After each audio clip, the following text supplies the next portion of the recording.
Welcome to the February meeting of the Capital Program Oversight Committee. Tom, do we have any public speakers, please? Yes, Mr. Chairman, we have 3 public speakers. The first public speaker is Andy Cueto. I apologize if I'm mispronouncing, who will be followed by Lisa Guerra.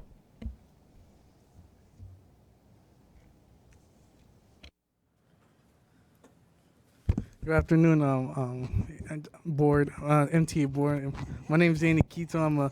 I'm part of Passengers United and an advocate for the MTA. So, at Finance Committee meeting earlier, they approved the discount for Long Island Railroad and Metro North for the discount for the tickets travel in New York City. So, as part of your capital project for 2020 to 2026, I think you should start extending platforms at every single commuter rail station in the Bronx, Queens, and Brooklyn to a full train length to accommodate the extra capacity. And as for that, I think the Long Island Railroad and Metro North needs to start buying new trains like the M9s to supplement the capacity, because we're already suffering from because the trains are already overcrowded. And with this, it's going to suffer from extreme overcrowded.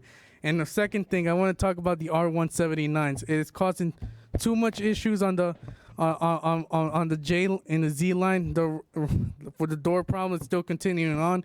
It's runs are going missing. Sometimes the trains come late. There's bunching, which is irritating passengers like me. So I think it's time to replace those R179s. I know they're like 3 years old, but it's time to replace them. They're too problematic.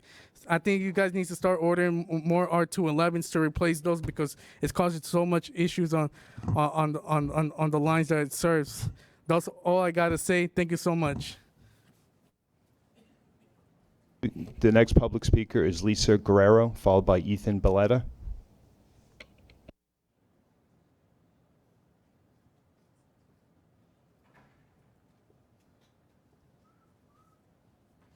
Good afternoon. How are you, Chairman and members of the board? My name is Lisa Guerrero with Inside Edition. I'm here to get a comment about the dangerous levels of lead that we found blowing out of the vents and into the subway cars across New York City. Do you have any comment about the lab results we presented to you?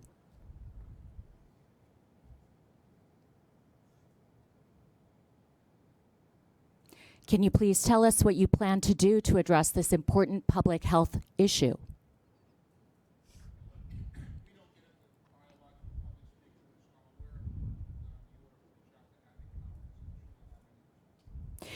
With all due respect, we have turned over our results quite a while ago. We've asked for a response and we haven't had it yet. So we're using this public forum in the hopes that you will address this important public health issue. We found dangerous levels of lead blowing out of the vents and into the subway cars across New York City. Do you have a comment about that, Chairman?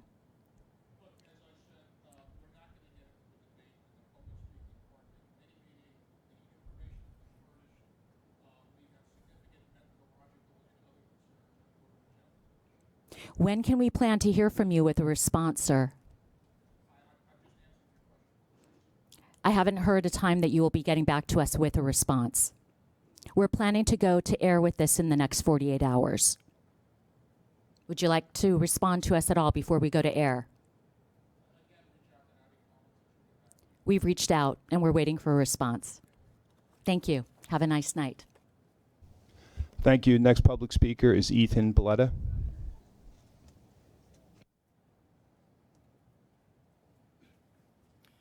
Good afternoon, MTA board. My name is Ethan Belletta. I am a MTA project leader with NIPERG at Bronx Community College. So, as I heard, as part of your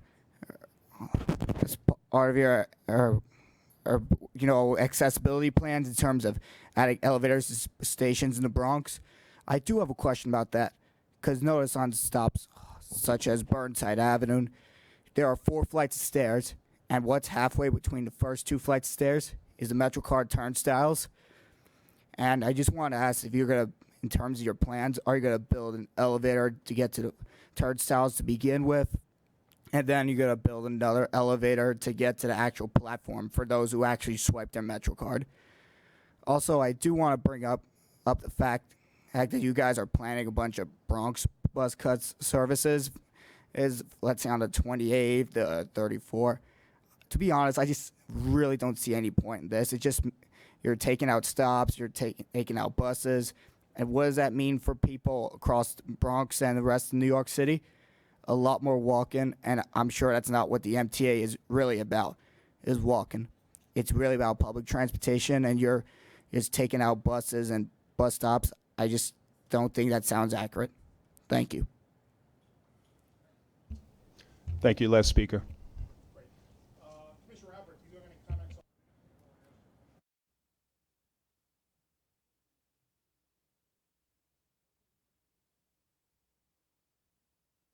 A draft of the minutes of the January 21st meeting of the CPOC committee has been furnished. They're available to the public on the website. Thank you very much. Any comments or additions? All in favor? Aye. Any opposed or abstentions? Thank you. Tom, are there any changes to the work plan? There are no changes to today's work plan. Going forward, you'll note that the MTA transformation and consolidation of capital projects under C&D has been reflected in the plan. We are actively meeting with leadership at C&D to further refine and optimize that plan for future meetings. Thank you. Terrific. I'm going to call on Joe Keane to report on the Bridge and Tunnel Capital Program update, please. Yes. Thank you, Mr. Chairman. Welcome to Bridges and Tunnels Annual Capital Program Update. In today's presentation, I'll provide updates on our overall program status and significant completions, as well as updates on facility-specific programs at the RFK, Henry Hudson, Verrazano Narrows, and Throgs Neck Bridge. This slide summarizes where we stand with three distinct programs: the 1014 Capital, 1519 Capital Program, and Sandy Restoration and Resiliency Program. I'm happy to report that overall we're in good shape with these programs. We're fully complete with our original 1014 program and Sandy program, and we've committed all major projects in the 15 to 19 program. Both of the completed programs have significant reserves and contingencies, which we've been able to repurpose to fund additional needs. This slide shows some of the program implementation strategies that we've been using over the past several programs to ensure success. One of our key strengths is that we have a dedicated project management team, one per bridge and tunnel, that are physically located at the bridge and tunnel site and are dedicated to managing all the projects at that site under an executive accountable for these projects. This allows the team to take ownership at that location and bundle the projects strategically to minimize customer impacts and leverage project efficiencies. We also use incentives to minimize customer impacts, and long-term master planning, as well as leveraging of interagency agreements to meet capital goals, allows B&T to plan and execute our portfolios of sequential projects in a way that improves regional transportation and safety overall. This slide shows our performance in 2019 against our goals. In 2019, we exceeded our annual completion goals with 2 projects that were completed ahead of schedule, and we awarded all of our major commitments. The variance that you see there between planned and actual commitments is largely attributable to program efficiencies and savings that have been achieved through project bundling, favorable market conditions, and use of alternative procurement methods. Now for a look ahead at our 2024 capital plan. Total program value in the core program is $2.8 billion. That's not inclusive of the Central Business District tolling program. This slide shows B&T's 2024 capital program broken down by investment category, with the majority of investments, as you would expect, in the categories of roadways and structures. The slide also shows our 2020 planned commitments and completions. We plan to commit $241 million, of which $180 million is from the 2024 program, and we have planned approximately $400 million in project completions. This slide shows the top 6 projects in a 2024 program, Collectively, these 6 projects comprise over 40% of the entire program. Next, I'd like to discuss our use of design-build project delivery. This slide shows the number of design-build projects that B&T has completed, ongoing, and planned in the 2024 program, with a combined value of these projects. As you can see, there's been a significant increase in the use of design-build, starting in 2010 with 12 completed, 11 ongoing, and 17 planned projects. We've been successful in applying design-build to a wide variety of projects that are represented by the different colors in the chart. And we've seen design-build deliver projects faster, with delivering benefits sooner to our customers, with greater cost savings and cost certainty than other delivery methods. Currently, we're experiencing less than 1% cost growth on completed design-build projects. So, Joe, the chart indicates, the slide indicates rather, a 6-month savings. What's the average length of a TBTA project? And what is that 6 months over? Ballpark estimate of work. Well, it's probably, say, a typical 3 to 4 year project. Saving on the separate design procurement and separate design contract is the bulk of that savings. And the ability to parallel design and construction activities and design build generates significant time savings overall. Chairman, I would say that that is consistent with all the major studies that have been done. There, the principal benefit of design build in bulk is significant time savings compared to design build. Good. Thank you. The next several slides will discuss some significant project completions. This slide shows the design-build project at the Harlem River lift span of the RFK Bridge for electrical mechanical rehabilitation. This was a novel approach to performing this type of a complicated electrical mechanical rehab project using design-build, and it resulted in a savings of 5 months over the original schedule, and the project finishing within budget. This slide shows some work on the Verrazano-Narrows Bridge main cables. The project here will be used to inform future maintenance and capital investment strategy for these critical suspension bridge elements, main cables, and suspender ropes. Use of design-build delivery allowed the contractor to pace the work and resulted in the project finishing within budget and ahead of schedule. This slide shows repairs on the Manhattan Approach area, former Manhattan Toll Plaza area at the RFK Bridge. This was a project that involved replacement of structural deck, construction of new median roadway barrier, asphalt paving, and other roadway improvements, all of which had significant traffic implications.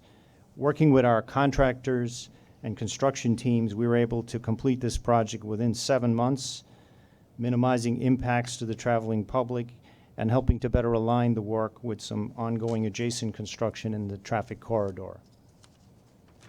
Now I'd like to move on to some program updates on our programs at the RFK, Henry Hudson, Verrazano, and Throgs Neck. First, I want to discuss a design-build project at the RFK Bridge, which involves construction of a new direct connector ramp from the RFK to the northbound Harlem River Drive. This is a program which is being carried out in 3 phases, the first 2 of which are now complete. Phase 1, shown in red, was constructed under a previous B&T project completed in 2017. Phase 2 was construction of several pier footings, shown in purple. To accomplish Phase 2, B&T partnered with New York City DOT to modify their Harlem River Drive reconstruction project to add the construction of several footings for this new direct connector ramp to the city project. And now Phase 3, shown in green, is the ongoing design-build project to construct the remaining portions of the ramp structure. And this project is expected to be completed by the end of the year. I think this project is an excellent example that shows how we leverage interagency agreements as a strategy to achieve capital goals.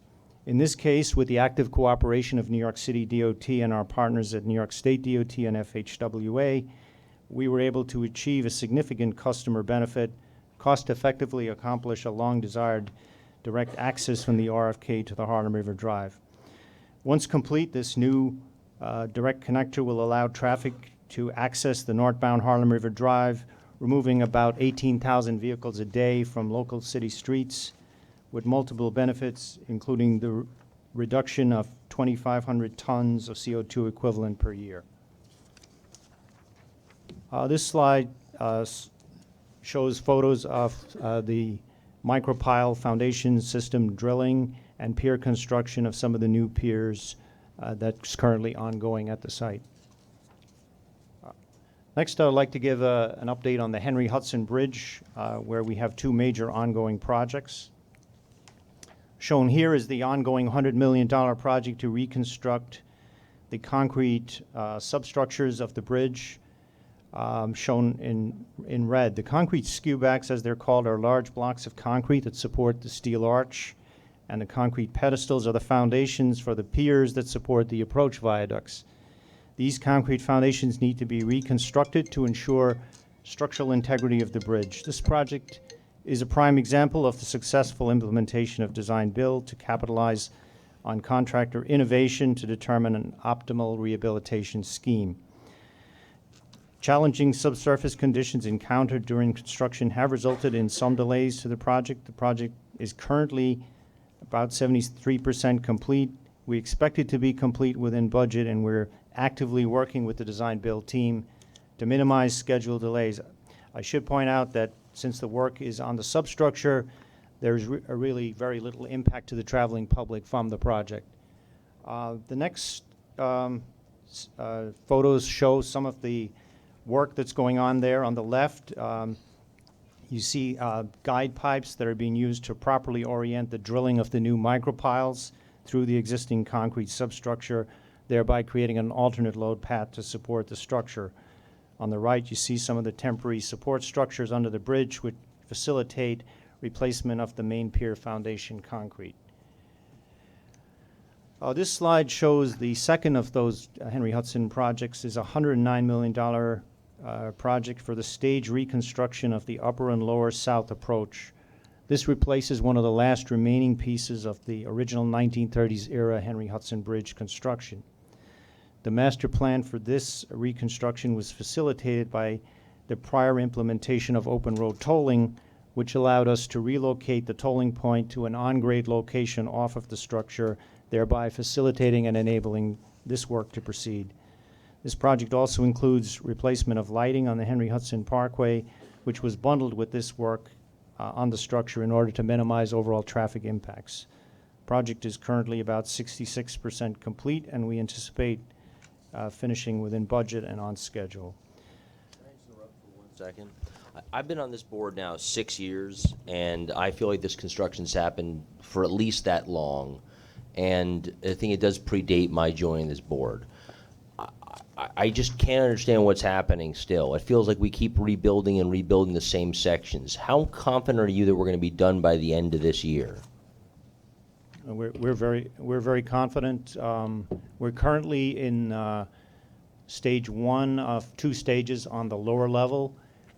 We expect to get out of the second stage on the lower level, which will fully open up the 3-lane section on the lower level by midsummer right now, and then to complete the staged work on the upper level sometime in the fall. So we're very confident at this point. And the last thing I'll just add is, and again, this has nothing to do with my role in CPOC, it's because I'm a commuter and a driver. On the upper level, that left detour you have is quick and poorly marked. I don't find there's a lot of anticipation. I don't know what kind of, I wasn't seeing on bridges and tunnels today, I don't know what kind of accidents we're having, but it seems very tricky. And I would suggest we think about maybe some signage a little further south before you're approaching that major detour, because it is not a gentle curve. Agreed. It is a major curve on the going northbound on your southern end of the bridge. Yeah, I'm very familiar. Yeah, we'll take a look. We'll take a look at that and see if we need to supplement the signage. Absolutely. Absolutely. This slide shows some of the progress photos for the work on the south approach. We see the use of galvanized rebar and the decks getting ready for concrete placement. Once the new structural steel is installed, as you can see here, the steel columns that formerly used to divide the lower level roadway require traffic to flow left and right off those columns will be removed, and we'll have a wide open structure consistent with the open road tolling environment, providing better sight lines and improved driver safety and comfort. Verrazano Narrows Bridge. This slide shows a series of projects that are part of a master plan at the Verrazano Narrows Bridge that spans several programs and total well over $1 billion in capital investments. These projects have been carefully planned and sequenced to completely reconstruct the almost 60-year-old upper-level approaches to the Verrazano. Reconstruction of the upper-level approach will be accomplished in 3 phases, shown in blue, pink, and green on the slide.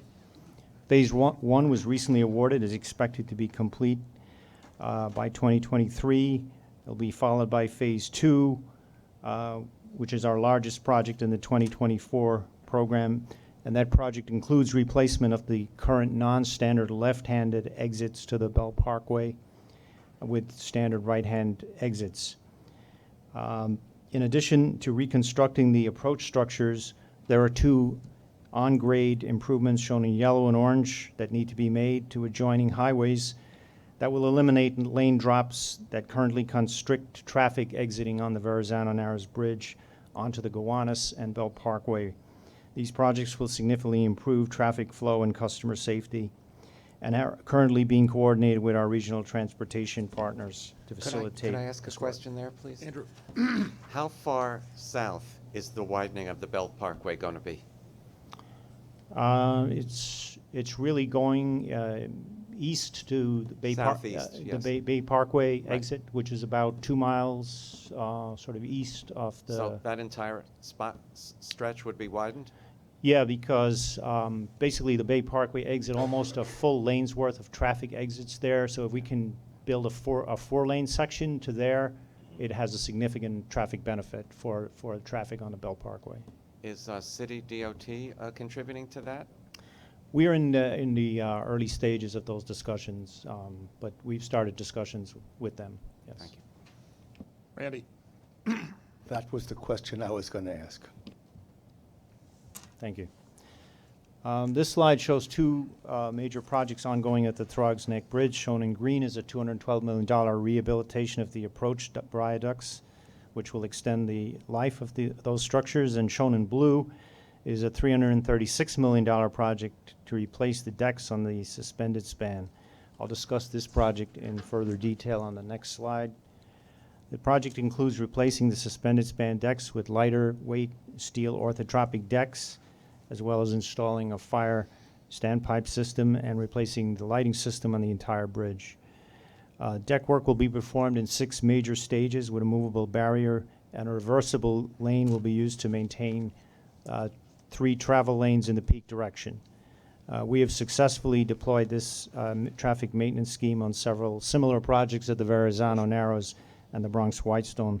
Project is currently 15% complete with deck fabrication ongoing. Stage deck replacement work is scheduled to take place over 15 months, beginning late this summer.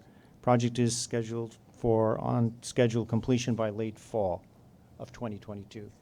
That concludes my update.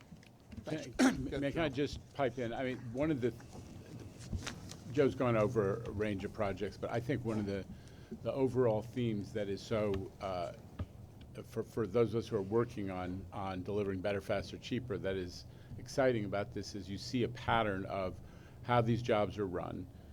Project CEO, design build, bundling, innovation, and so on. A lot of the techniques that we're trying to bring to the broader program, and you have at Bridges and Tunnels a record of success and a reputation in the contracting community that gets more competition and I think better pricing as a result. So we are actually looking for opportunities to leverage some of the know-how and bring it across to other agencies in bridge painting, for example.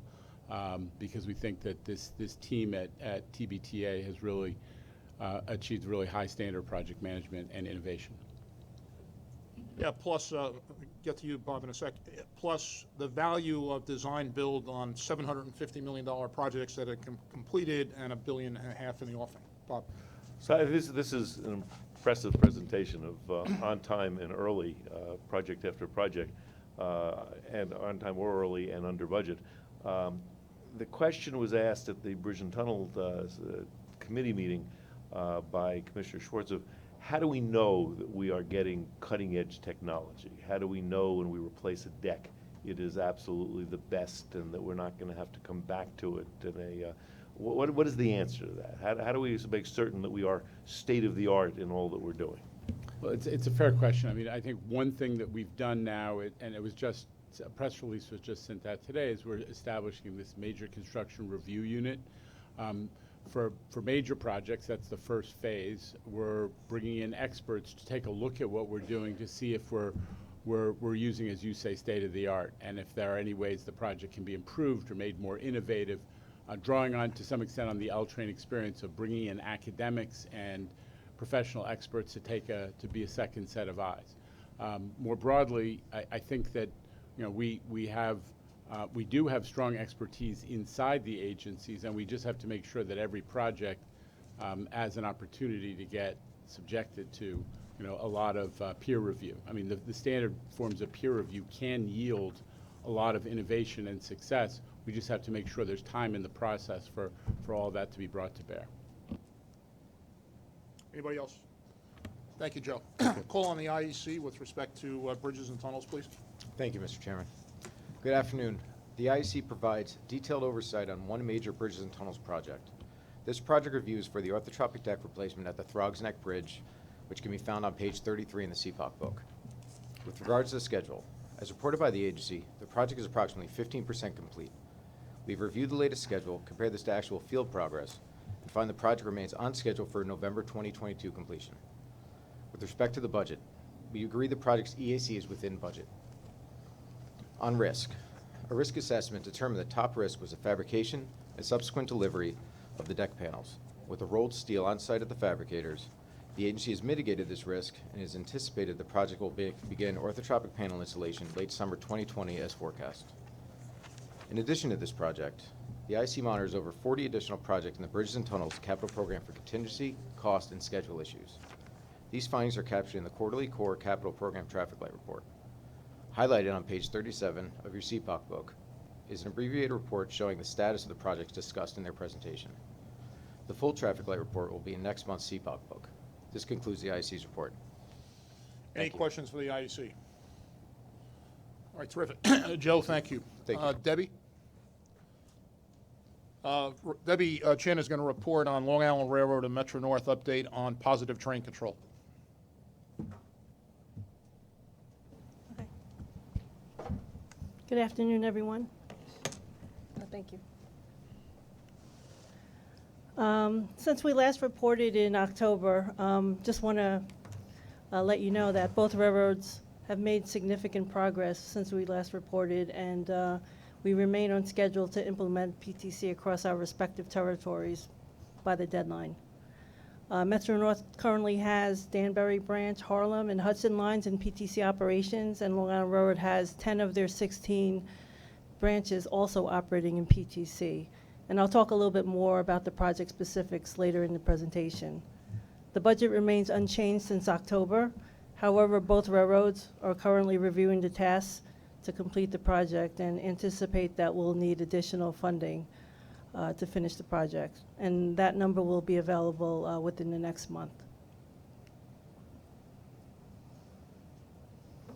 Since both railroads have taken pretty different paths in progressing their projects, I'll report first on Long Island Railroad and then on Metro North.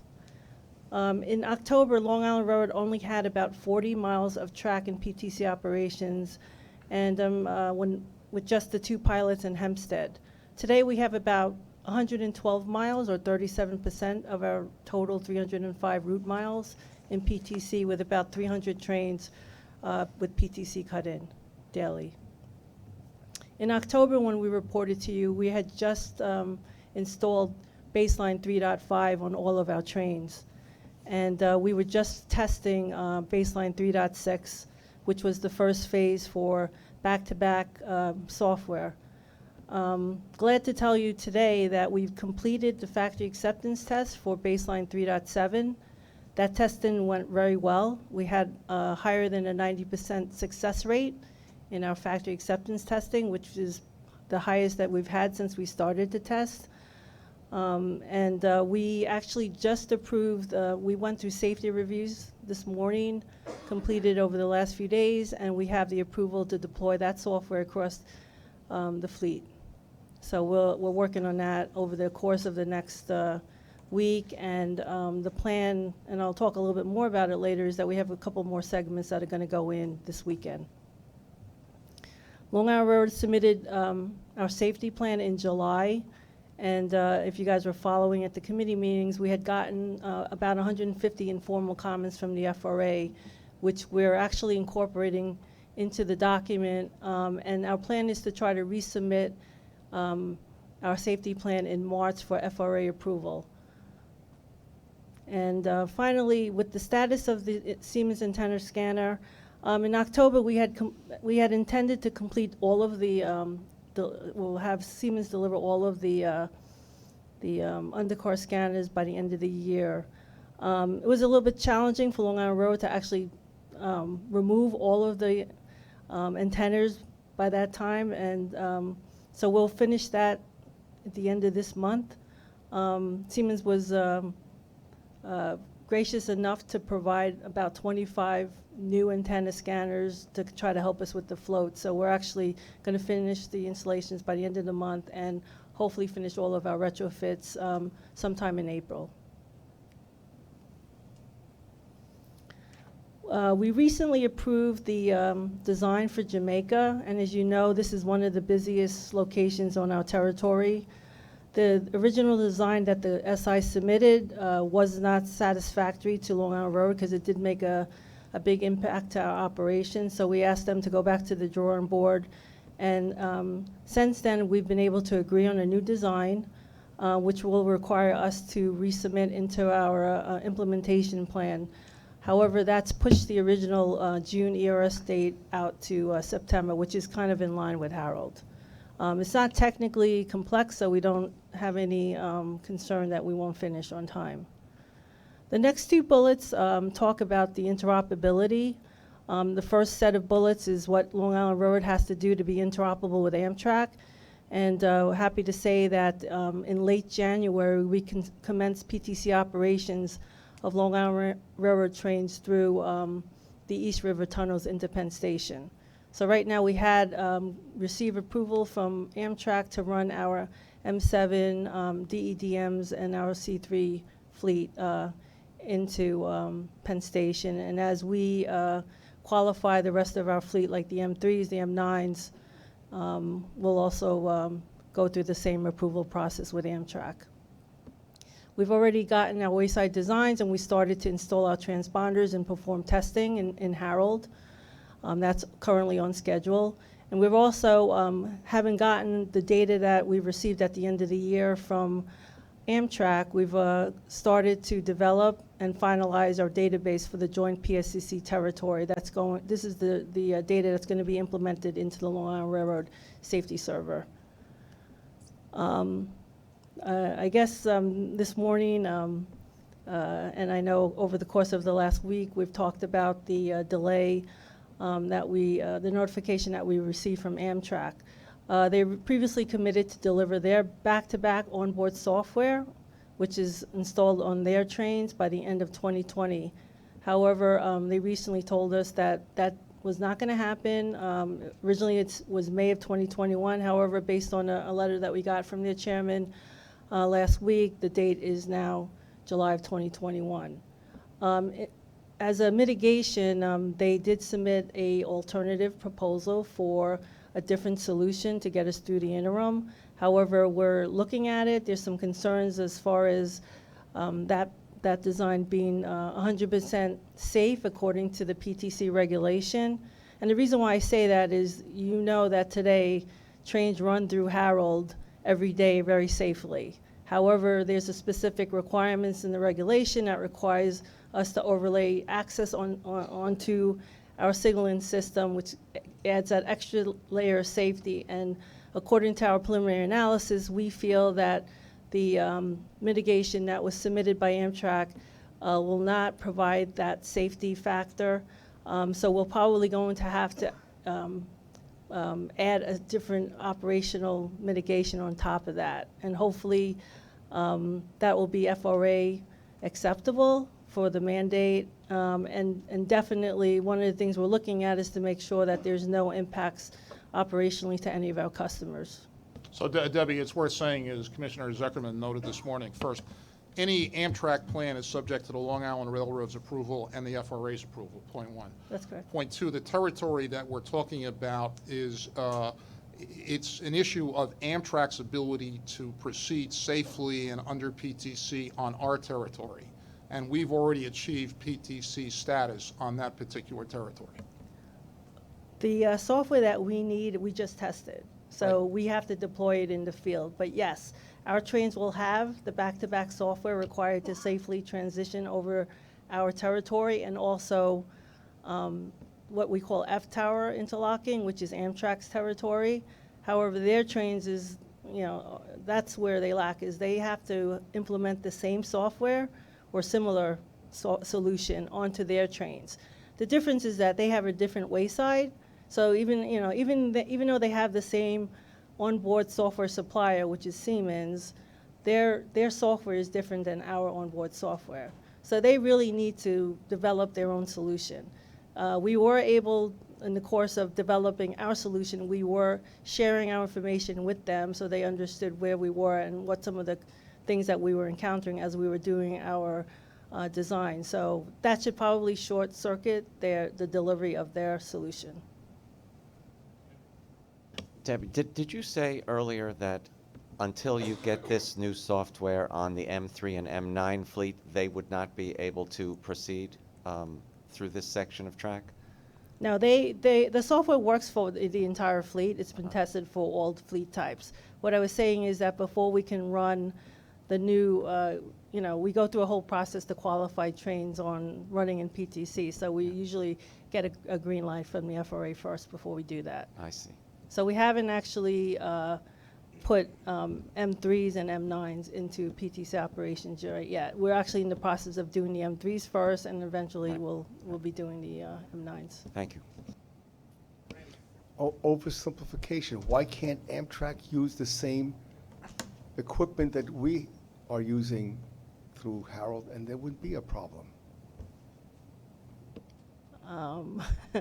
They have a different PTC system, so those trains run over their tracks elsewhere.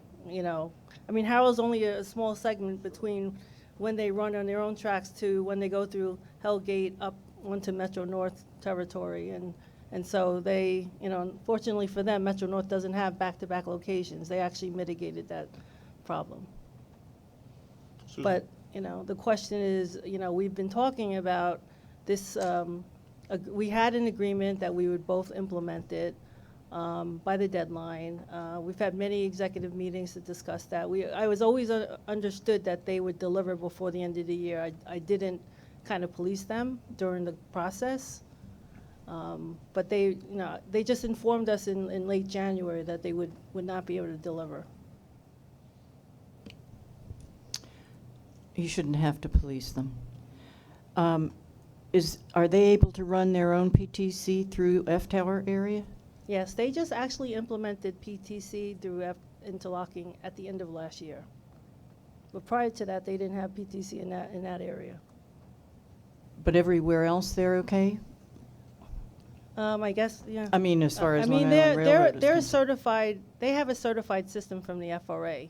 Now, this back-to-back situation, we see it because our operations are much more dense. So when we uncovered it in 2018, we went to the NEC, the Northeast Corridor, and presented it to all of the other railroads and said, hey, guys, are you seeing the same situation? This is a scenario on our territory which is not currently part of the type approved access system that's being used by Amtrak and everyone else. You know, could you share us some of the, you know, information if you do have this? And none of them said they had it. But then when they did further investigation, they did acknowledge that they have similar locations on their territory. But you have to understand the back-to-back scenario is much more complicated in Harold. So they could have the same back-to-back areas in other parts of their territory where they can actually use this wayside mitigation that they provided to us. Okay, it could probably work because those locations are not going through multiple back-to-back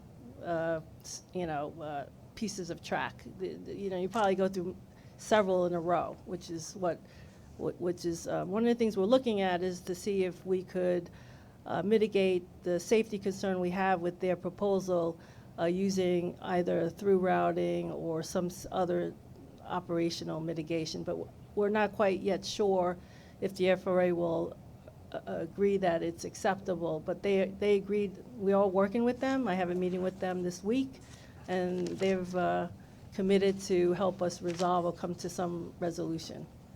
So that's that's a positive step for us. Okay, so this is the working schedule and sequence, and this is slightly different than what you saw in October. For purposes of planning our work, we've further broken our Long Island Railroad territory into 21 segments as opposed to 16. So what we basically did was we carved out some of the more challenging areas like Valley and Jamaica, and also cut the main line into 3 smaller segments to give us the ability to proceed with software as we were developing it, and and try to get more tracks into PTC operations. If you could see at the top, you'll see other new system releases beyond 3.7, and I'll talk a little bit more about them. I've added a couple of risk slides to talk about that, but for now, those releases are not risky. So we're just managing. I just wanted to be a little bit more granular since we're getting closer to the deadline. The PTC safety plan is still targeted for approval in summer 2020. We're pushing the FRA to try to go back and revisit our plan, both Long Island and Metro North, so that we could get a conditional approval summertime. And that's also targeted strategically because some of the other railroads still have not submitted their safety plan. Interoperability is an activity as shown at the bottom of the schedule, which still extends through 2020. The last software release for the safety server is part of the September release. And if all goes well, as Amtrak has promised, their software in March, we should still, we may have an opportunity to bring that date in.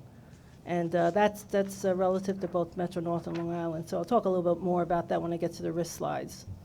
And as you can see, the last 2 segments, as I had said before, going into PTC operations is in September. This slide you're familiar with just shows the progress of segments readiness for ERSD. We have the 10 segments in ERSD right now. We have about 9 segments, 60 to 90% complete, and then the 2 segments are around 40%. So we're pretty much on schedule. So the next 6 slides are risk slides. 3 of them will be familiar to you, including the one that you see in front of you, and then 3 of them are new. And this slide is specifically for the risk related to the delivery of system baseline 3.7. I spoke about it. When we met in October, I told you that this would be the critical time when I could tell you for sure that we would make it, and I'm highly confident, much more than maybe Nabil. I'd say we definitely, given some of the news that we've seen, as far as our commitment, Long Island Railroad's commitment to meet the mandate, I'm saying that it's very high. And the FAT, like I said, was completed with a high success rate. And this is the release that we're going to use to deploy to go into ERSD and the rest of our non-pilot segments. This is a new risk slide. This is to monitor the delivery of the software for PTC security and cryptographic keys. This is scheduled as part of System Baseline 3.8 in May. This is required for FRA compliance. Basically, the regulation says that all wireless communications between the office, wayside, and onboard components in the PTC system needs to have cryptographic message integrity and authentication. The PTC systems integrator proceeded with a solution that needed to be modified to meet a standard that Amtrak had developed under an FRA grant for the Northeast Corridor for interoperability. This work is a change to the SI's design. It's already in progress. The contractors proceeded despite the fact that we haven't completely negotiated the change order, but they're on schedule. We already started testing the communication subsystem at the SI's subcontractors facility. That was performed last week in Louisville, and the installation of the SIM cards on the train should help facilitate the remote deployment of the software to all the trains. So that's currently green, on schedule. The next risk slide is the track system baseline 3.9. We've talked about this. This is the safety server interface for interoperability. Again, Amtrak, this is reliant on Amtrak delivering their safety service solution to both Long Island and Metro North. They had originally committed to give this software to us late last year. It got delayed to January. In January, they had some configuration issues in the lab. We have not yet set another date where they will provide that software, but so far they've told us verbally that they're committed to provide that software no later than the end of March.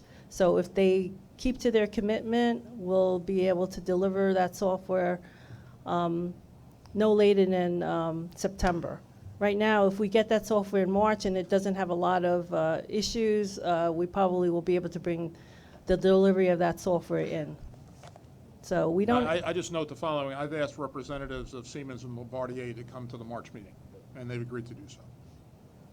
What's next, Debbie? The next slide is the slide. We added a slide for Amtrak's interoperability with Long Island, which is focused on the back-to-back solution. And I guess over the course of the next few months, I'll be reporting on the progress of that. Hopefully, within the next few weeks, we'll come up with an acceptable workaround. And we are still insisting that Amtrak deliver their back-to-back solution, their permanent fix, as early as possible. So right now it's July. I really don't have a basis for what that date is based on, but right now it's July. Again, point one, this doesn't go to our compliance with PTC by the end of the year. Point two, Long Island Railroad and FRA have to sign off on Amtrak's workaround. And three, I'll just leave it at those two. Okay.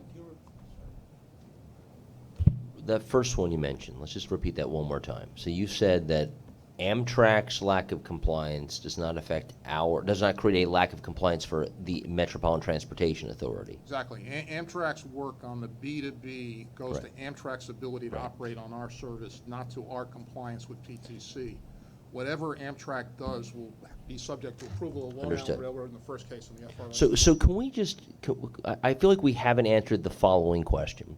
What is our concern about Amtrak's lack of compliance? That may sound like an obvious question, but can we just articulate what is our concern about Amtrak's lack of compliance? Anyone, Pat or Debbie?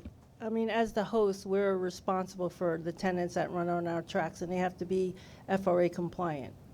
And if they're not meeting the regulation, then we, as the host, are responsible for that.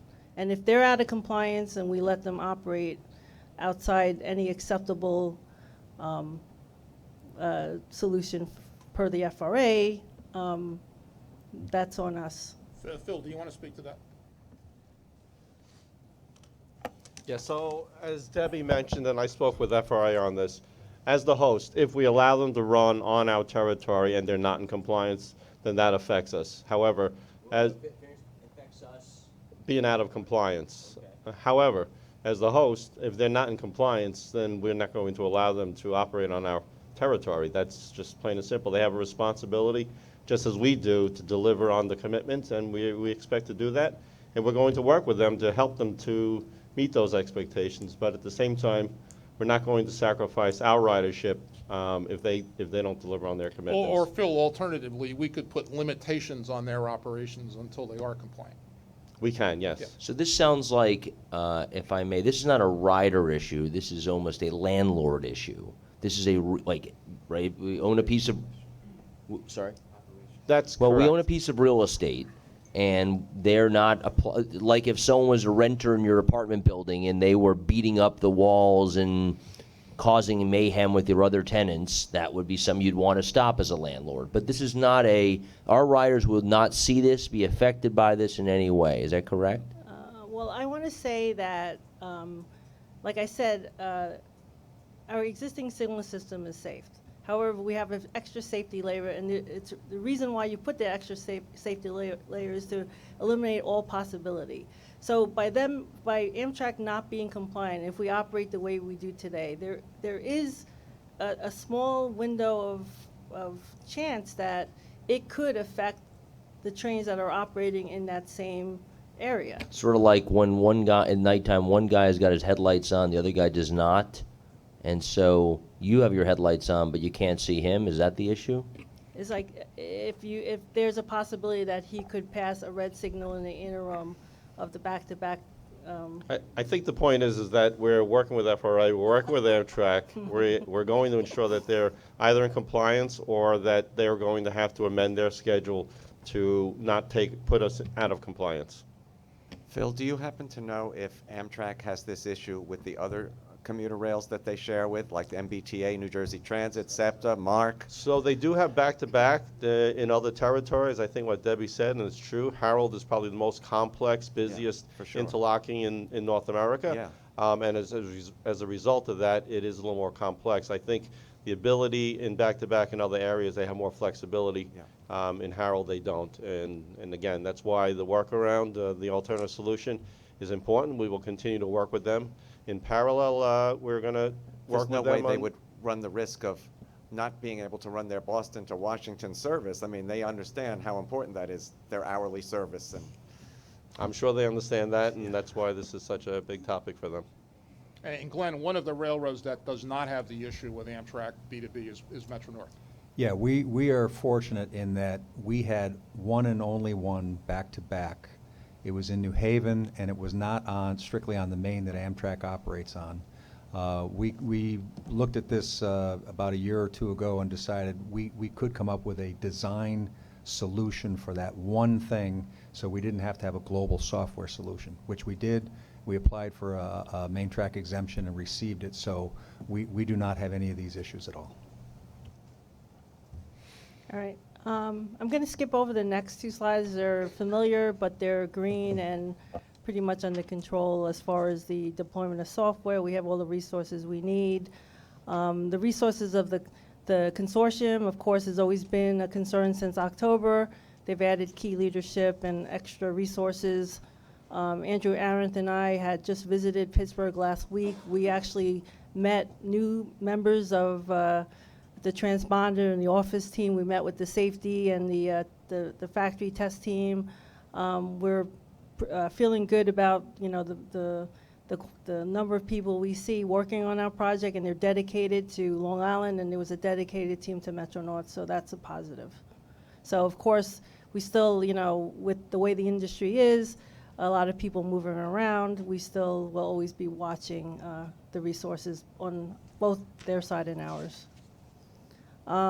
Just to talk about the look ahead, the next two slides are the look ahead. At the end of this month, February, this weekend, we're going to be starting PTC operations on Main Line 49 to 94, which is Ronkonkoma to Greenport, which is currently dark territory.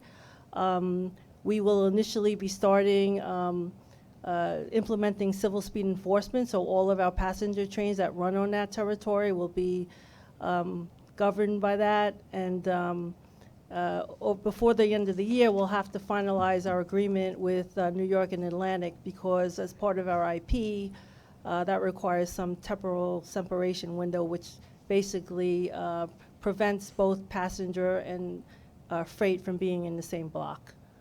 And also, over the course of the next month, we'll also be ramping up the number of trains that we're running in PTC.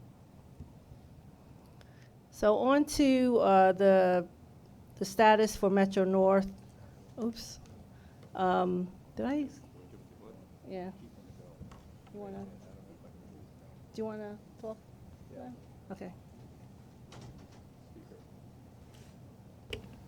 Okay, so Metro North, we have about a little less than 2/3 of our territory in ERSD now. That includes the entire Danbury branch, the Hudson line from Marble Hill CP10 up to the division post at Poughkeepsie, and that boundary is also functional.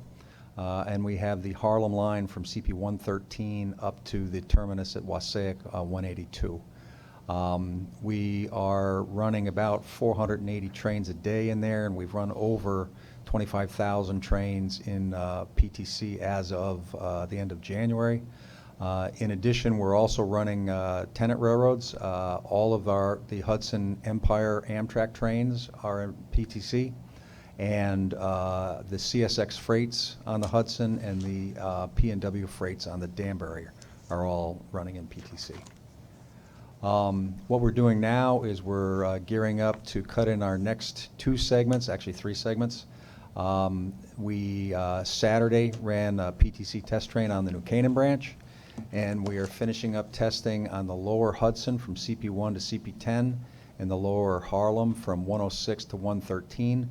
The weekend of March 6, we will cut all of that stuff into ERSD. And at that point, we'll have about 3/4 of our territory in service, and significantly, all Harlem and Hudson trains for the entirety of their journeys will be governed by PTC. See, south of Marble Hill or south of Mount Vernon? If you look, the top thing completed the transponder okay. sit from There we go. 1 to 10. Got it. Yep. The boundaries, as I said, we have the Poughkeepsie boundary is complete and commissioned. We're working on the Spuyten Duyvil boundary now at CP12. We'll have that by the end of this quarter. And then the 2 New Haven boundaries, 1 in New Haven, 1 in New Rochelle, second quarter, we should be done. Then the only remaining thing is, as Debbie spoke, the STS to STS interface, which will be coming in the third quarter of 2020. M8 is our own issue. Long Island doesn't have this issue. We're working with Alstom, who is a sub to Kawasaki. They've begun the production of the OBC hardware. We're going to get some initial prototypes here at the beginning of March to install and test. We are doing many 5-party meetings, although when I add them all up, there's actually CDOT comes into some of these too, so it's probably 6 parties. They're up in Rochester starting tomorrow. They're installing a BT Siemens test lab so that Alstom can test their stuff on the, essentially the simulated right-of-way, which they'll need. We've executed a change order so that the SI is on board to support all M8 PTC activities. And we expect the safety cert for M8s to be here in July. We will be targeting in March to run some of the prototype M8s on our Hudson pilot from Tarrytown to Croton Harmon to test out the software. And significantly, Alstom tells us that this software, which has many similarities to the stuff that they're doing for New Jersey Transit in the lab, all significant core PTC functions have been tested and validated. This is our working schedule, and again, as with Long Island, it has morphed a little bit. What we call the Grand Central Main boundaries here was one that we added since the October update, and the New Canaan we've brought forward a couple months. This is our readiness, and you'll notice that New Canaan doesn't show ready, but it'll be ready by basically Wednesday and in service. GCT boundaries, same thing. So the only things left are the two New Haven segments, 212 to Bridgeport and Bridgeport East. We have a couple risk slides. This one is very similar to one that Debbie had. This is receipt of the safety design STS server interface, which allows us to broadcast TSRs back and forth so that when a train crosses the boundary, they are able to pick up any TSRs that might be just past the boundary. Significant to us is before pen access, we don't cross any boundaries, so everybody is crossing on us or off of us. And then this is the M8, which again is only Metro North only. The current plan shows us installing hardware and software throughout the spring. In parallel, after the New Canaan and the GCT mains are cut into ERSD, we will turn our focus to the New Haven main line and work our way east. We anticipate having the whole New Haven main line, absent New Haven interlockings area, the last 3 miles, in service in second quarter, early third quarter. And of course, the IEC will probably weigh in on how they think we're doing here. This is our look ahead. March, we get, as you see there, Hudson Line, CP 1 to 10, Harlem Line, 113 to 106, New Canaan Branch. April, as Debbie indicated, our safety plan is being rewritten. We met with the FRA a week or two ago, got comments, got direction. We will be resubmitting in April. In May, we will be doing the field work and cut-in of the New Haven line, except for New Haven interlocking. And significantly, we have a lot of tenants that run over there. So Amtrak, P&W Freights, Shoreline East, all those trains will be under ERSD in advance of our getting our M8 fleet fully equipped. Any questions?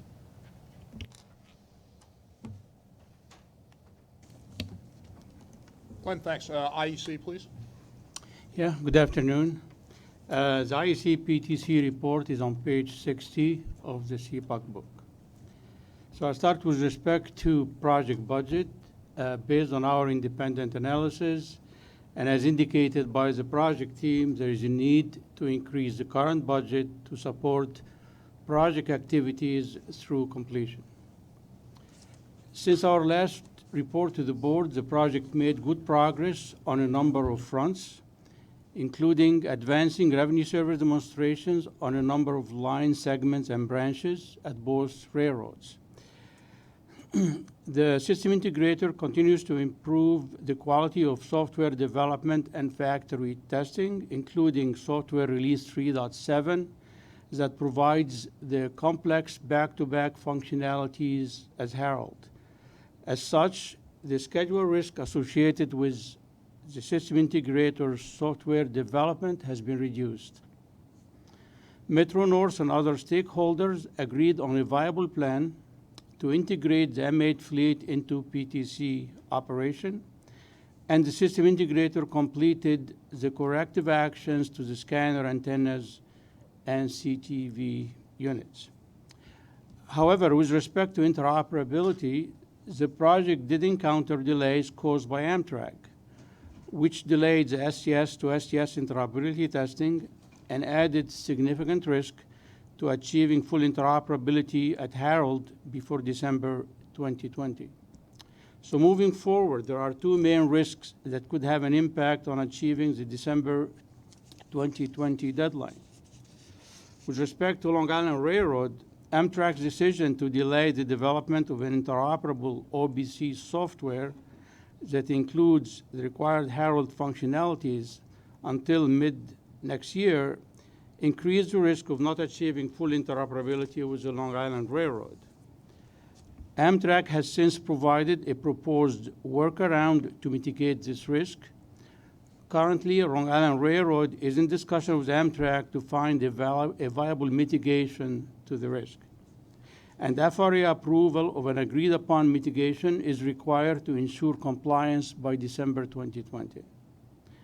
With respect to Metro North, while the IEC recognizes the progress made by Metro North in developing a plan to integrate the M8 fleet into PTC operation, this issue continues to present high risk to Metro North's project completion schedule, in that the plan is highly dependent on receiving upgraded hardware and fully functioning software from Alstom by March 2020. The IC notes that there is good cooperation between all parties, including Alstom, to move the integration plan forward. This concludes the IEC presentation, PTC. Nabil, I have two questions for you. First of all, as you will hopefully not be surprised when I ask you, can you quantify or further define the words high and risk? High risk, what does that mean? As far as Amtrak? No, as far as Alstom, you just said high risk, and so I don't high know. risk. I don't know what that means.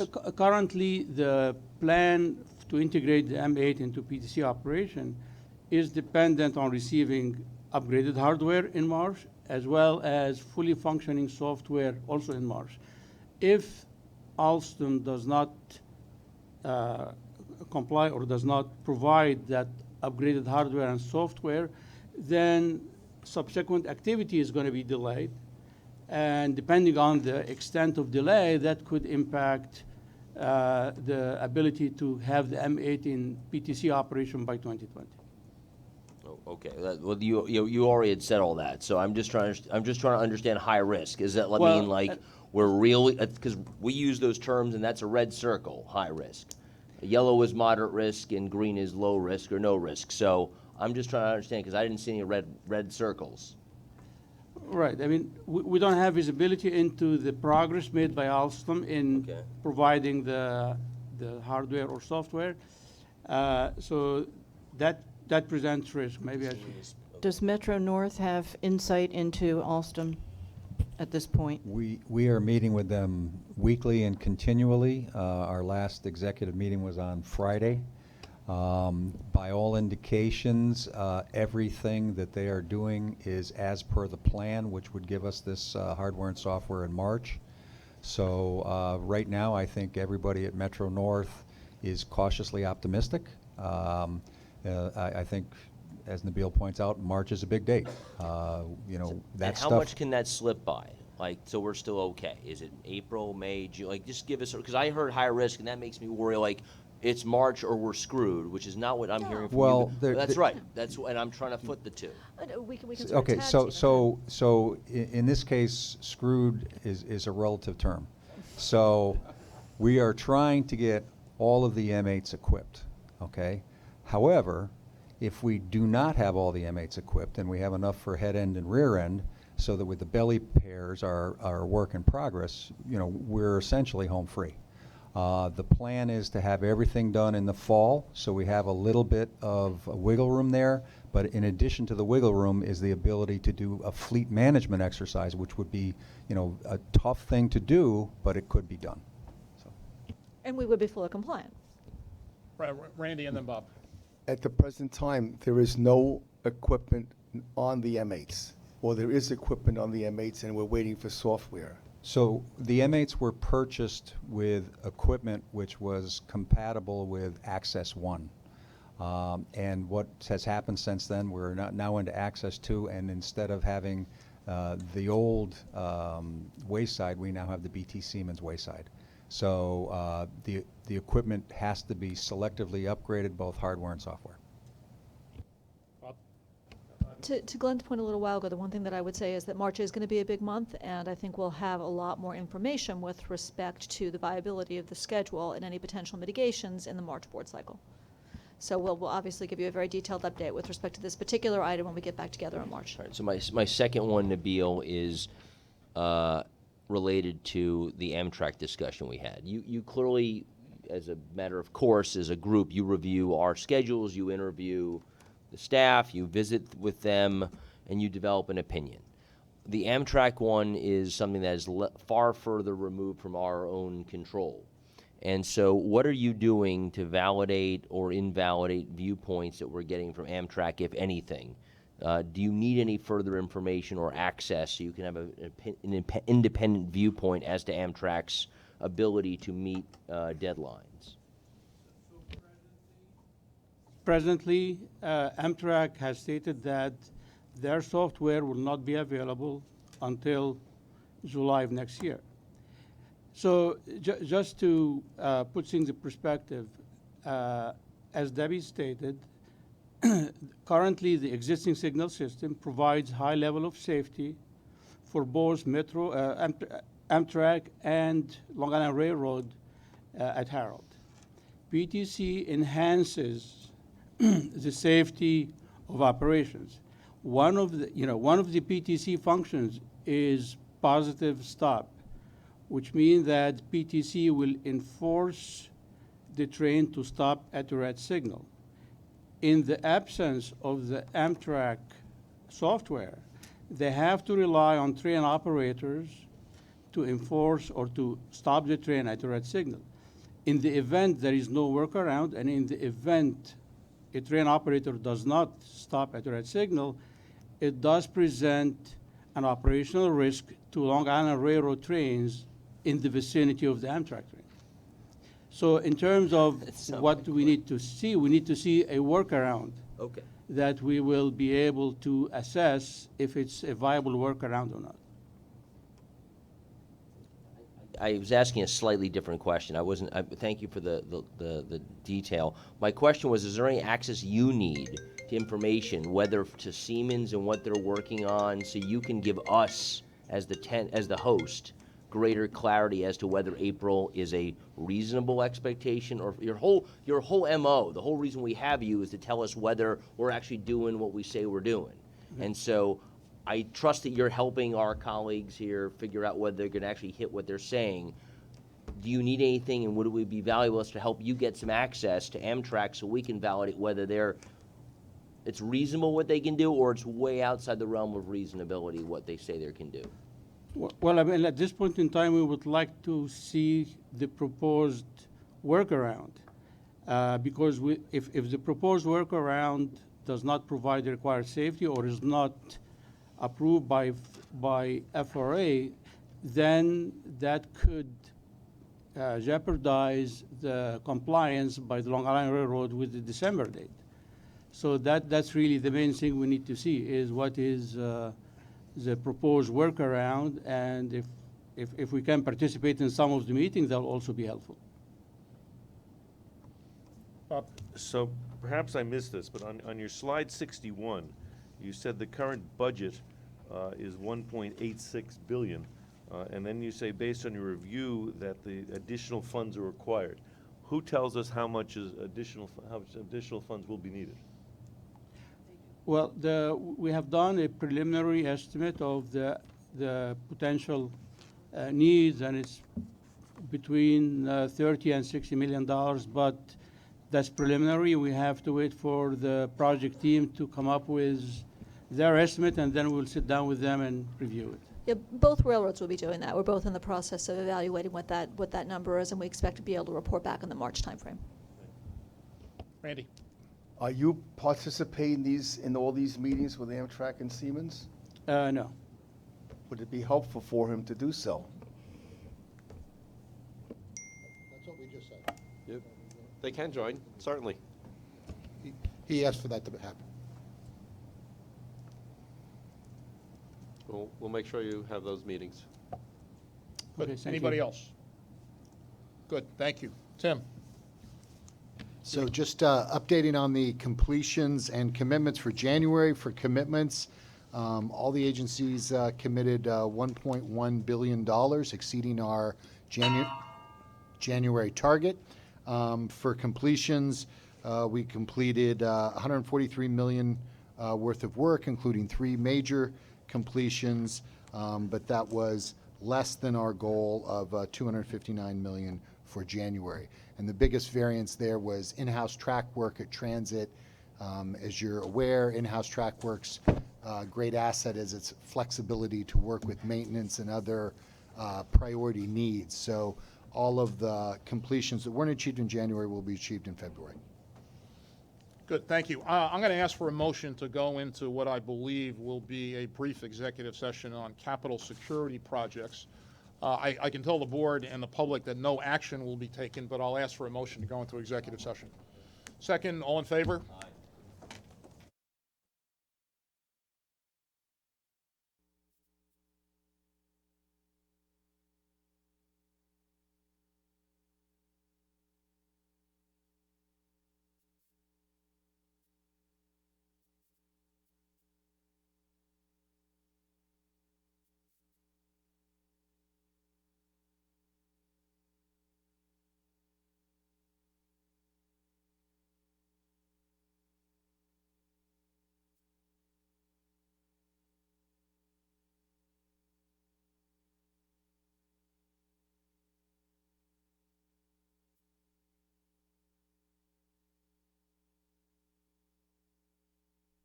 Reconvenes, and the full MTA board will meet at 10 a.m. on Wednesday. I'll take a motion to adjourn. Second, all in favor? Thanks, everybody.